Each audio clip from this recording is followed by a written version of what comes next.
It's here, the GoPro Hero 11 Black, so let me paint a picture for you. Light painting is just one of the cool new features. More to see on that later, you don't want to miss that. But right off the bat, it's now a 10-bit camera, giving professionals a huge asset when it comes to action and POV shots. It makes it easier to integrate into your workflow, as 10-bit offers more latitude in the edit. To me and many pros, this is a huge deal. For punters shooting their weekend stuff, it means beautiful sky gradients. I mean, it's pretty good as it is as an 8-bit camera. We all know that, we've been using it for years, but this is a welcome improvement. The new sensor is a taller 1/1.9 inch sensor, and that gives more flexibility when it comes to aspect ratios. It also means you'll get 5.3K at 60 frames a second, and in 4K 120 you'll get Super View as well. The full sensor mode offers an 8:7 aspect ratio, so you can cut a 4K clip or a 9:16 clip for social and portrait mode without losing resolution. This is a great move by GoPro, and we've seen some others do this in professional cameras, but we need more of it. It also bumps the resolution of photos up to 27 megapixels in 8:7. The 11 looks the same as the 10, but it operates like a totally new camera. But I've found the interface to be slicker too, and there's two ways to use it.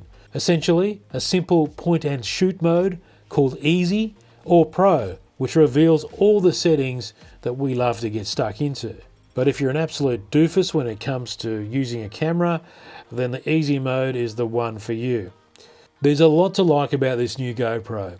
Improved auto exposure, up to 5.3K time warp and time-lapse video. Hypersmooth 5.0 gives more stability and pretty awesome 360-degree horizon lock. Battery life is always a concern when it comes to GoPro, but thankfully we have improvements in that area. An Enduro battery comes with the Hero 11 Black.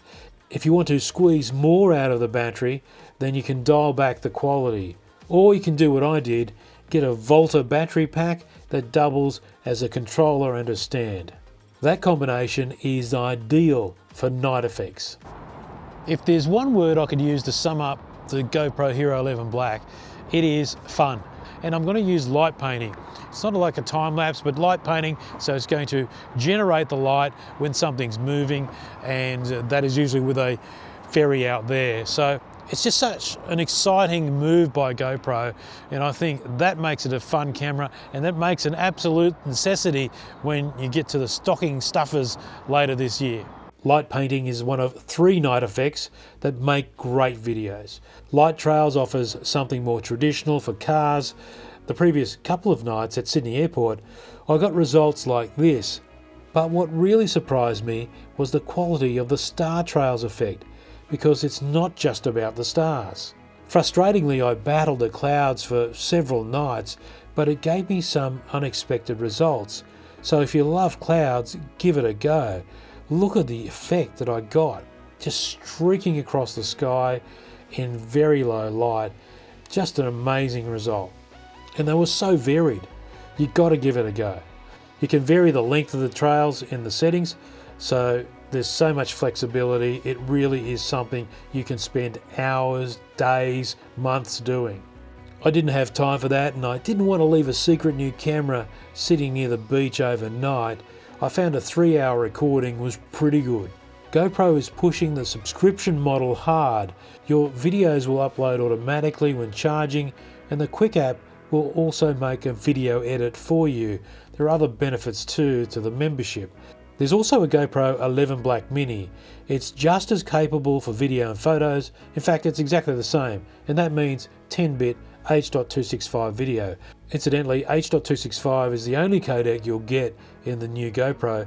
They've gotten rid of the H.264 that was also an option in the Hero 10 Black.